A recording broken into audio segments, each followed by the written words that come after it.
الحمدللہ والصلاة والسلام علی رسول اللہ اما بعد۔ حضرات گرامی، یہ آج کی مجلس بڑی ہی بابرکت مجلس ہے جو اللہ رب العزت کے کلام کے نام پر سجائی گئی ہے کہ ایک بچے نے قرآن کریم جس کو اللہ رب العزت نے اپنے پیارے پیغمبر حضرت محمد کریم صلی اللہ علیہ وسلم پر نازل فرمایا، وہ قرآن کریم جو اللہ کا کلام ہے، اللہ رب العزت نے اس سے کلام فرمایا۔ یہ قرآن اللہ رب العزت نے جبریل امین کو سنایا۔ جبریل امین نے جیسا ہی اللہ رب العزت نے جیسے ان کو بیان کیا، ویسے ہی حضرت محمد کریم صلی اللہ علیہ وسلم کے قلب اطہر پہ اس کو نازل کیا، اور رسول اللہ صلی اللہ علیہ وسلم نے اس قرآن کریم کو اپنی امت کو سنایا۔ صحابہ کرام رضوان اللہ علیہم اجمعین انہوں نے اس قرآن کو سنا، اس کو محفوظ کیا، اس کو لکھا، اس کو یاد کیا، اور پھر یہ قرآن کریم ایک مصحف کی شکل میں اس کو ترتیب دیا گیا۔ یہ ایک آدھ پنکھا ذرا بند کر دینا اور شور کم ہو جائے ذرا، چلیں ٹھیک ہے، رہنے دیں، کوئی نہیں۔ آواز آ رہی ہے نا سب تک؟ بس ٹھیک ہے، رہنے دیں۔ یہ کتاب جس کے بارے میں اللہ رب العزت نے فرمایا کہ قُلْ بِفَضْلِ اللَّهِ وَبِرَحْمَتِهِ فَبِذَلِكَ فَلْيَفْرَحُوا هُوَ خَيْرٌ مِّمَّا يَجْمَعُونَ، کہ ان کو کہہ دیجئے کہ اللہ کے فضل کے ساتھ اور اس کی رحمت کے ساتھ ان کو چاہیے کہ اس قرآن پہ وہ خوش ہوں، اللہ کے فضل سے اور اس کی رحمت سے، جو اس نے فضل فرمایا اور اس نے جو رحمت فرمائی اپنے بندوں پر، اور اس قرآن کریم کو اس نے نازل کیا۔ یہ نزول اللہ کا بہت بڑا فضل ہے اور اللہ رب العزت کی بہت بڑی رحمت ہے، جس کے بارے میں اللہ رب العزت نے جس کا احسان ذکر فرمایا کہ الرحمن علم القرآن، کہ جو رحمان وہ ذات ہے علم القرآن جس نے قرآن کریم سکھایا۔ اللہ رب العزت کے رحمان ہونے کی ایک بہت بڑی دلیل اس قرآن کریم کا نزول ہے کہ اللہ رب العزت اپنے بندوں پر اتنا مہربان ہوا، اتنا اس نے فضل فرمایا،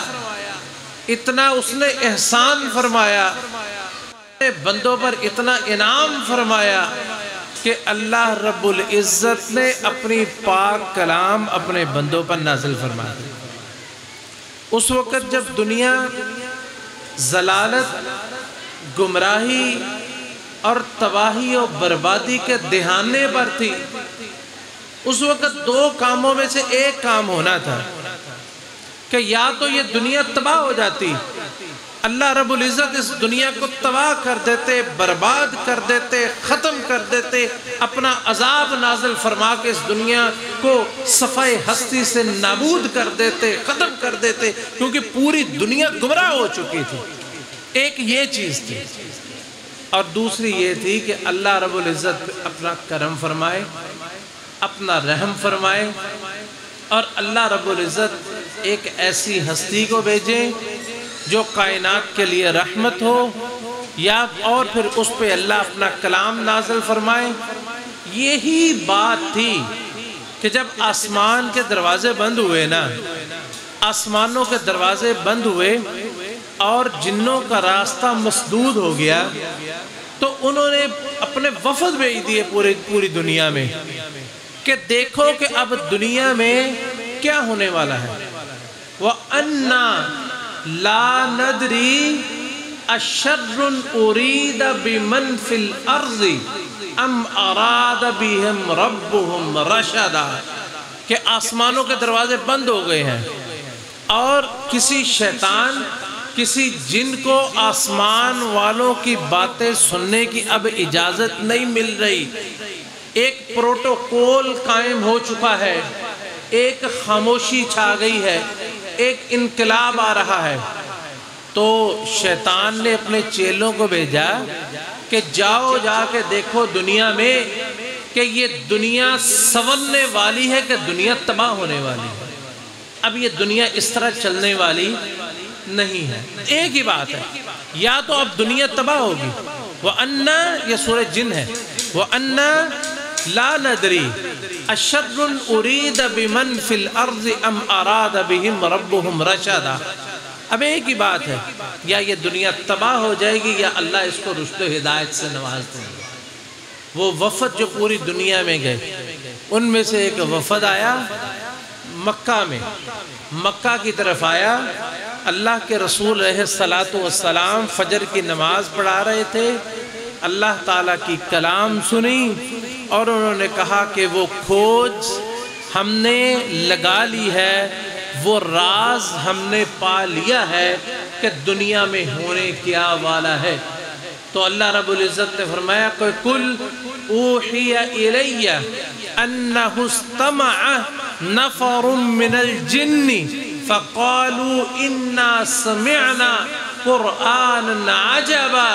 يَهْدِي إِلَى الرُّشْدِ فَآمَنَّا بِهِ وَلَن نُشْرِكَ بِرَبِّنَا أَحَدًا۔ اے پیغمبر اب بتا دیجئے، اوحی الیہ، مجھے نہیں بتا، میرے رب نے وحی کر کے مجھے بتایا ہے، انہ استمع نفر من الجن، کہ جنوں کی ایک جماعت نے اس قرآن کو سنا، فقالوا انا سمعنا قرآنا، انہوں نے کہا کہ ہم نے ایک ایسی کتاب سنی ہے جو ہدایت کرنے والی ہے، اور ہمیں پتہ چل گیا کہ یہ آسمانوں پہ جو پہرے بٹھائے گئے تھے، دنیا کے شیطانوں اور جنوں کا راستہ جو آسمانوں پر بند کیا گیا تھا، اللہ رب العزت اپنی کلام نازل کرنے والے تھے، یا اس کلام کا پروٹوکول تھا کہ آسمانوں کے دروازے بند ہو گئے ہیں کہ اب وہ کتاب نازل ہوگی جو اللہ رب العزت نازل فرمائیں گے، لا یأتیہ الباطل من بین یدیہ ولا من خلفہ، کہ باطل نہ اس کے سامنے سے آ سکتا ہے، نہ اس کے پیچھے سے آ سکتا ہے، نہ اس کی کوئی غلط جو ہے وہ تشریح کر سکتا ہے، نہ اس قرآن کے بارے میں قرآن جیسا کوئی قرآن لا سکتا ہے، نہ اس میں کوئی جال سازی ہو سکتی ہے، نہ اس میں تحریف ہو سکتی ہے، نہ تبدیل ہو سکتی ہے۔ یہ اللہ رب العزت نے قرآن کریم کا پروٹوکول رکھا تھا، اور پھر اللہ رب العزت نے وعدہ کیا کہ یہ قرآن جو ہم نے نازل کیا ہے نا، یہ قرآن اس کی اللہ فرماتے ہیں کہ یہ ہم نے قرآن اگر نازل کیا ہے، اپنے بندوں پر یہ رحمت فرمائی ہے، تو یہ رحمت بھی اللہ تعالیٰ پر، جس طرح رسول اللہ صلی اللہ علیہ وسلم کی نبوت قرآن کو قیامت تک چلے گی، آپ کے ساتھ ساتھ یہ قرآن کریم کی حفاظت اور حدیث کی حفاظت بھی اللہ رب العزت نے اسی طرح فرمائی۔ کس طرح فرمائی؟ ایک حدیث میں آتا ہے کہ یہ ایسی کتاب ہے کہ جس کو پانی دھو نہیں سکتا، جس کو پانی دھو نہیں سکتا۔ کیسے دھوئے گا؟ یہ کہاں پہ؟ یہ ان کے سینوں میں اللہ رب العزت نے اپنی امت کے لوگوں کے سینوں میں اس کو محفوظ فرمایا ہوا۔ پوری دنیا سے کاغذ ختم ہو جائے، کتاب ختم ہو جائے، تو یہ واحد کتاب ہے جو سینہ بسینہ ایک ایک حرف ایک ایک لفظ جو ہے وہ اس کا یاد کیا جاتا ہے اور حفظ کیا جاتا ہے۔ اور کتنی خوش قسمتی ہے ان لوگوں کی جو اپنے سینوں میں اللہ رب العزت کی کتاب کو سجائے پھرتے ہیں۔ اللہ رب العزت کا کلام جن کے سینوں کے اندر محفوظ ہے، کہ جن کے بارے میں اللہ نے فرمایا تھا اپنی کتاب کی میں حفاظت کروں گا، اللہ رب العزت نے ان کے سینوں میں ان کی حفاظت فرمائی۔ اور یہ خوش قسمتی کی انتہا ہے کہ دنیا بڑی بڑی مجلسیں سجاتی ہے۔ آج ہمارا بیٹا، ہماری بیٹی، اس نے گریجویشن کر لی ہے، اس نے جناب کوئی ڈگری لے لی ہے، کوئی بڑی جو ہے وہ پوسٹ پہ فائز ہو گیا ہے، یا بڑی اس کو نوکری مل گئی ہے۔ میرے بھائیوں، اس ڈگری سے بڑی ڈگری کائنات میں اور کوئی نہیں، اس پوسٹ سے بڑی پوسٹ کائنات میں کوئی نہیں ہے کہ جس بندے کو اللہ رب العزت اپنے قرآن کریم سے نواز دے، اپنی کتاب سے نواز دے۔ رسول اللہ صلی اللہ علیہ وسلم ایک دفعہ اپنے صحابہ سے پوچھتے ہیں کہ اے میرے صحابہ، جو وقت تھوڑا ہے، یہ بس پروگرام تھوڑا لیٹ ہوا ہے، نماز کا بھی ٹائم ہو رہا ہے، اس لیے ہم جلدی سے اس کو اختصار کے ساتھ، تو نبی علیہ السلام اپنے صحابہ سے جو صفہ میں رہنے والے ان سے پوچھتے ہیں کہ تم میں سے کون ہے جو یہ چاہتا ہے کہ صبح صبح وہ بطحان یا عقیق وادی میں جائے جہاں پہ اونٹوں کی منڈیاں لگتی ہیں، وہ غرباء صحابہ جن کے پاس پہننے کو 2 کپڑے نہیں ہوتے تھے، ہم سب کم از کم 3 پہنتے ہیں، ہے کہ نہیں؟ شلوار ہوتی ہے، قمیض ہوتی ہے، بنیان ہوتی ہے، ان کے بعد 2 سادی چادریں نہیں ہوتی تھی، کھانے کو کچھ نہیں ہوتا تھا، بھوکے تھے سر۔ آپ نے فرمایا کون تو ان میں سے یہ چاہتا ہے کہ وہ عقیق میں جائے یا بطحان وادی میں جائے، وہاں سے 2 موٹی تازی اونٹنیاں جو ہے وہ وہاں سے لے آئے۔ صحابہ کرام جن کے پاس کچھ بھی رفت فرماتے اللہ کے رسول ہم سب یہ چاہتے ہیں۔ آپ نے فرمایا کہ کوئی شخص صبح اٹھے، اللہ کے گھر میں آئے اور وہاں سے ایک کتاب، اللہ رب العزت کی کتاب کی ایک آیت سیکھ لے تو اس کے لیے 1 اونٹنی اور 1 اونٹ سے بہتر ہے 2 آیتیں سیکھ لے تو 2 اونٹوں اور 2 اونٹنیوں سے اس کے لیے بہتر ہے۔ میرے بھائیوں، 1 اونٹ موٹا، تازہ، صحت مند، اس کی قیمت تقریباً 10 لاکھ ہوتی ہے کہ نہیں ہوتی؟ اور اگر 2 ہوں تو کتنی قیمت ہوتی ہے؟ 20 لاکھ۔ ایک بچہ اگر ایک دن میں قرآن کریم کی 1 آیت پڑھتا ہے نا اور اس کو سیکھ لیتا ہے تو اس کے والدین کو سمجھنا چاہیے کہ آج ہم نے 20 لاکھ سے بہتر، 20 لاکھ سے زیادہ ہم نے کمائی کر لی۔ کسی کی اتنی کمائی ہوتی ہے ایک دن میں 20 لاکھ اس کا منافع ہو؟ بڑے لوگ چھوڑے کہ آپ نے فرمایا یہ نہیں کہ اتنا ہے، آپ نے فرمایا اس سے بہتر ہے، اس سے بہتر ہے کہ ایک بچہ ایک دن میں کتنی آیتیں وہ پڑھتا ہے کہ وہ پڑھ کے پھر وہ جو ہے وہ قرآن کریم مکمل کرتا ہے۔ اور آپ نے فرمایا یہ تو ہے نا کہ اتنا یعنی فائدہ۔ دوسرا آپ نے فرمایا کہ جو شخص اپنے گھر سے نکلتا ہے اللہ کے گھر میں جاتا ہے اور وہاں پہ جا کے قرآن کریم کی کوئی 1 آیت سیکھ لیتا ہے یا سکھا لیتا ہے، وہ ایسے ہے کہ جیسے کہ ایک ایسا حاجی جو اپنے گھر سے نکلا، چاہے کتنی بھی دور اس کا گھر تھا، اس نے اپنے اللہ کے گھر کا حج کیا اور حج بھی اس طریقے سے کیا جو صحیح طریقہ ہے، جس کے بارے میں رسول اللہ صلی اللہ علیہ وسلم نے ارشاد فرمایا کہ جس نے حج کر لیا وہ ایسا من حج فلم یرفث ولم یفسق رجع کیوم ولدتہ امہ، کہ جو شخص حج کرتا ہے وہ ایسے ہے کہ گویا کہ آج اس کی ماں نے اس کو جنم دیا ہے۔ جو شخص قرآن کریم کی 1 آیت سیکھتا ہے وہ اس حاجی کی طرح ہے جس کا حج اللہ رب العزت نے قبول کر لیا۔ تو کتنا خوش قسمت ہے جو روزانہ اٹھتا ہے، روزانہ مسجد میں جاتا ہے، اللہ کی کتنی آیتیں جو ہے وہ سیکھتا ہے، کتنے حرف وہ پڑھتا ہے، اس کی گنتی اللہ رب العزت کے سوا کسی کو نہیں ہے۔ ایک بچے کو بسا اوقات ایک سبق یاد کرنے کے لیے ایک آیت کو 30 40 مرتبہ بھی پڑھنا پڑتا ہے۔ میرے بھائیوں مجھے بتائیں، ایک آیت جو اس نے پڑھی اس میں کتنے حروف ہے؟ ہر حرف کو 10 سے ضرب دے اور 10 کو پھر 20 سے ضرب دے، 20 کو 30 سے ضرب دے، کتنی نیکیاں ہیں جو ایک بچہ ایک دن میں جو ہے وہ حاصل کرتا ہے۔ اور پھر دیکھیں جب اس کو مشکل پیش آتی ہے تو اللہ رب العزت اس کا اجر ڈبل کر دیتے ہیں، اس کا اجر دگنا کر دیتے ہیں۔ نبی علیہ السلام نے فرمایا کہ جو شخص قرآن سیکھتا ہے وَهُوَ عَلَيْهِ شَاقٌ، اس کو مشکل ہوتی ہے اس کے سیکھنے میں، تو اللہ رب العزت اس کو دگنا اجر عطا فرما دیتے ہیں، اس کو دگنا اجر عطا فرما دیتے ہیں۔ یہ وہ بچہ ہے جو قرآن کریم سیکھتا ہے، جس کی نیکیاں جس کا کوئی حساب ہی نہیں کر سکتا، کوئی گن ہی نہیں سکتا۔ اس نے کتنا قرآن کریم پڑھا تھا، کتنے حروف پڑھے تھے، کتنی نیکیاں جو ہے اس کی بنی تھی اللہ رب العزت کی ہاں، کہ جس سے اللہ تعالیٰ اتنا خوش ہوتے ہیں کہ اللہ تعالیٰ دنیا میں بھی اس کو عزت عطا فرماتے ہیں، قبر میں بھی عزت عطا فرماتے ہیں، روز قیامت بھی عزت عطا فرمائیں گے کہ جب اللہ رب العزت قرآن کریم کے پڑھنے والے کو، اس کے حافظ کو، اس کے قاری کو اور اس پہ عمل کرنے والوں کو بلائیں گے تو قرآن کریم اس کے ساتھ آئے گا۔ قرآن کریم اللہ رب العزت کے ساتھ لے کے کہے گا یا رب حلی، یا رب اے اللہ اس کو کوئی عزت عطا فرما دیجئے۔ اللہ رب العزت اس کے سر پر عزت کا تاج رکھ دے گا۔ تو قرآن اس پہ بھی راضی نہیں ہوگا، کہے گا یا رب زد ہو، اے اللہ اور عطا فرما۔ اللہ فرمائیں گے اس کو حلت الکرامہ عطا فرما دو۔ وہ کہے گا یا اللہ اور عطا فرما، اللہ بھی سے راضی ہو جا۔ اللہ اعلان فرمائیں گے کہ میں اس بندے سے راضی ہوں۔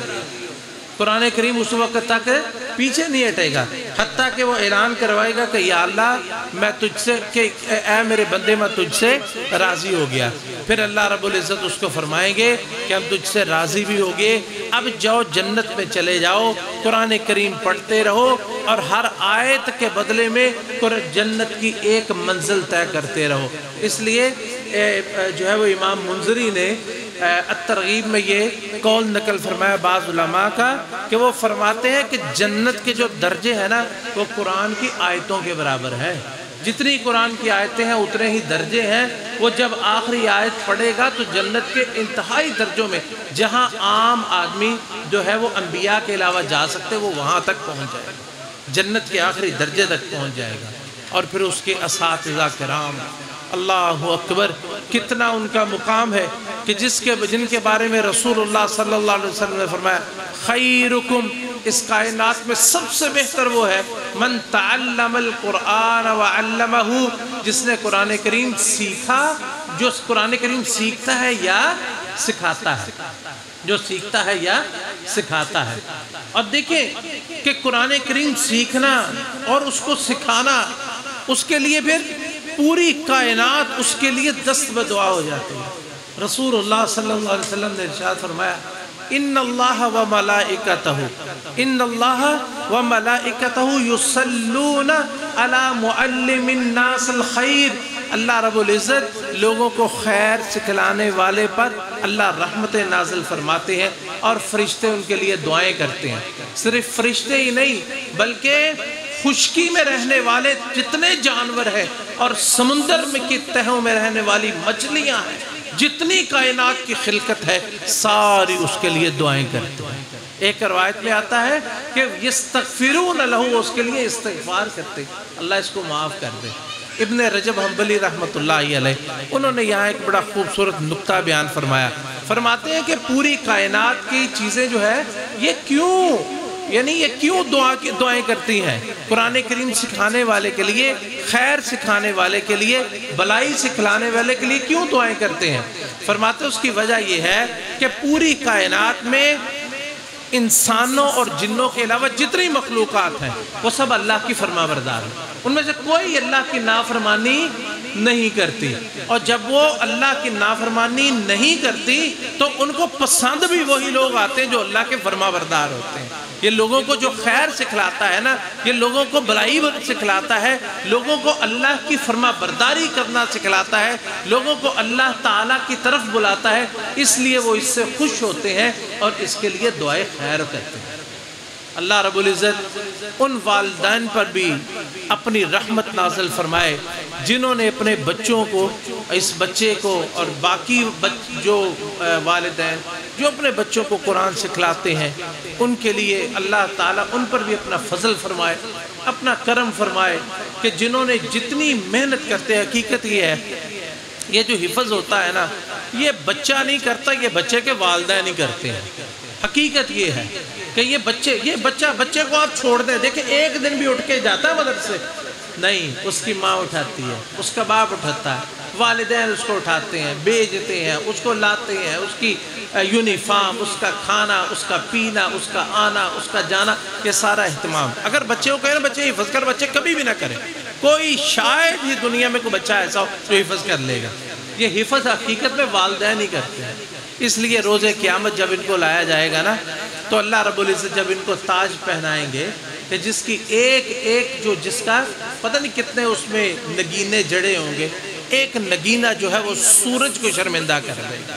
سورج کی روشنی ان کے سامنے ماند پڑ دے گی۔ اور اللہ رب العزت کی طرف کتنے انعام ہیں اور کتنے ان کے لیے فضل ہے کہ جن کو کہ صرف یہی نہیں بلکہ ان کو بھی تاج پہنائے بھی جائیں گے اور حلے بھی پہنائے جائیں گے۔ یہ کس وجہ سے؟ کہ انہوں نے اپنے بچے کو قرآن کریم کی تعلیم کے لیے وقف کیا۔ اللہ رب العزت سے دعا ہے کہ جس بچے نے حفظ کیا ہے،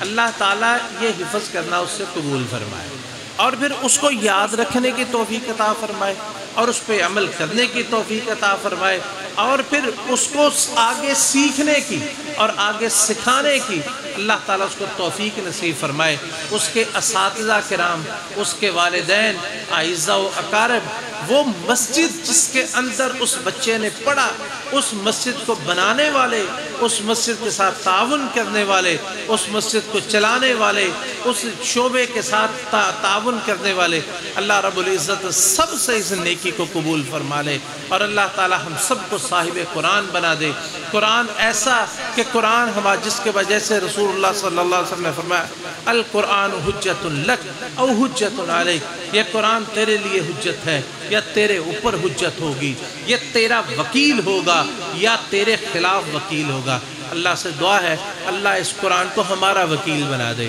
ہمارا سفارشی بنا دے۔ اس قرآن کے ذریعے سے اللہ ہم سب پر فضل فرما، اپنا رحم فرما، اپنا کرم فرما، اور اس قرآن کے ذریعے سے ہم سب کو نجات عطا فرما۔ وآخر دعوانا ان الحمدللہ رب العالمین۔